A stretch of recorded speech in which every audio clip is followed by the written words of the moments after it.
How's it going, folks? CR here, and I'm going to be making a video that I don't think I should have to make. I think this is all obvious and this goes without saying, and the topic of the video is going to be on firearm safety.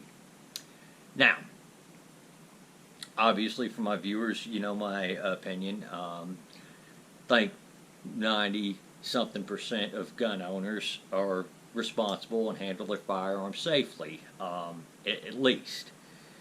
There is obviously that percentage of people who don't, and if you know somebody like this, share the video with them.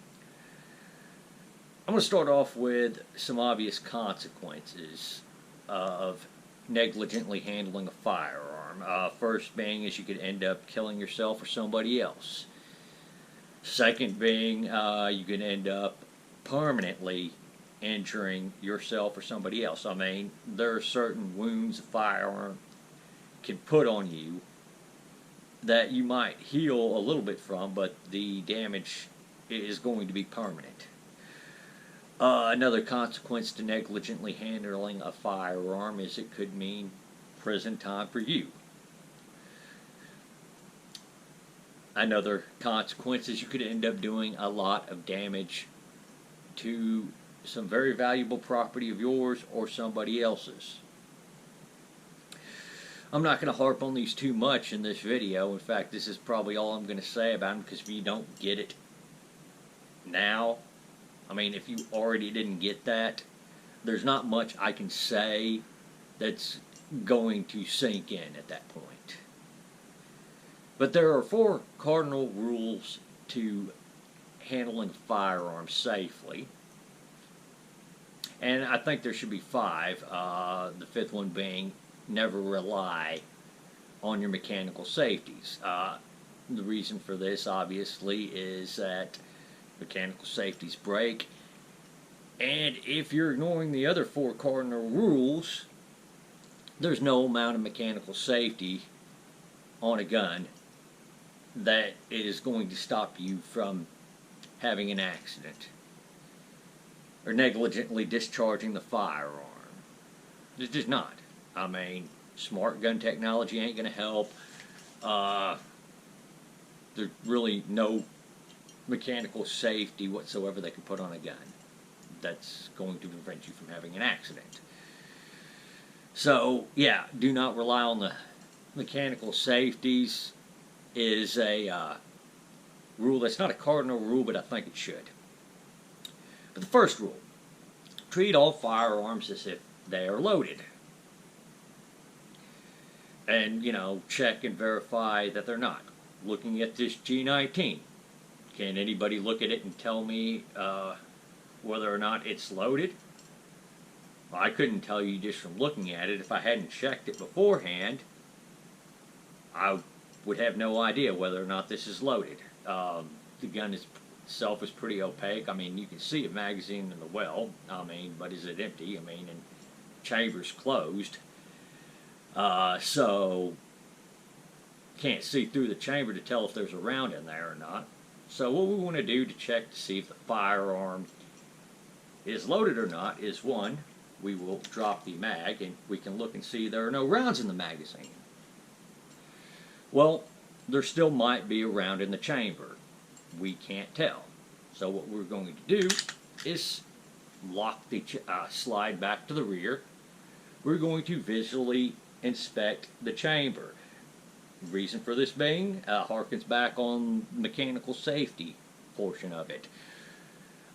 Just charging the slide back, there's no guarantee that the extractor is working. And if the extractor is not working, it's not going to take that round out of the chamber, so you need to visually check the chamber and make sure the chamber is empty. Once you've done that, now we can be sure the firearm is unloaded. I still, and you still, should want to treat the firearm as if it is loaded. Why is this? Because people are creatures of habits, and if you make a habit of handling a firearm as if it's not loaded when, you know, you've checked and made sure it's not loaded, there might be a time you have a retard moment and do that and have not checked to see whether or not it's loaded, and it might very well be loaded. You want to get into the habit of doing that. So the second rule is do not point the firearm at anything you're not willing to have destroyed. Make a habit of this. Obviously, you see the way I'm holding it. I'm making sure that it's not pointed at anything that I can't afford to lose or can't be fixed. Normally, when I'm holding it, I've got the muzzle to the ground in most cases. Now, I have it up like here on the video just for viewer's sake. The fact of the matter is that you don't want to have it pointed at something you're not willing to destroy. Third rule, keep your finger out of the trigger well until you are ready to fire. Now, there's a habit I practice with firearms. I call what's called indexing. I purposely place my trigger finger way up here and make that a habit so it's not down here on the trigger well. I pay attention to the trigger well and what is around the trigger well, because it can take things other than your finger to discharge this firearm. Say if you're walking through the woods, a branch can grab that trigger well and cause it to get in there and squeeze the trigger. So another practice is I have a holster that covers the trigger well. And if I have a rifle, I make sure that trigger well is good and clear of any branches. And sometimes what I will do is I will reach my hand over the trigger well and cover that trigger well while I'm walking through the woods with a rifle. The fourth cardinal rule is be aware of your target and what's beyond it. And you probably should have an idea of how far your round is going to travel should it be discharged and there is no obstruction. Things like birdshot may go a few hundred yards. There are rifles such as my 7mm Remington Magnum that will travel 6 miles, I believe.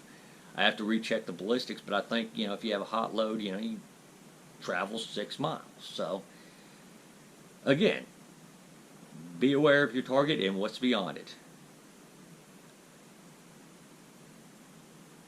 These are really easy rules to follow. And guys, I don't know about you, but I value my legal ability to keep and carry firearms. I already have to get a license to carry a pistol, just the same as anybody in Texas.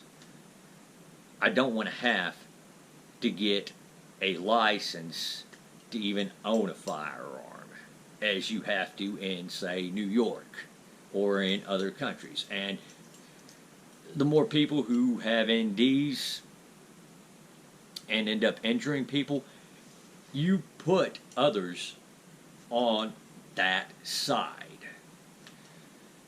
The very least you can do as a firearm owner yourself is to handle your firearm safely. And I know that with probably at least 99% of the people who will watch this video, I'm preaching to the choir on. Maybe I'll get somebody who doesn't agree with me on this one, but they should. Watches this, but for the most part, guys, this is really easy. So thank y'all for watching. Y'all take her easy out there. If you know somebody who's having issues following the 4 cardinal rules, and that 5th one I put out there, share the video with them.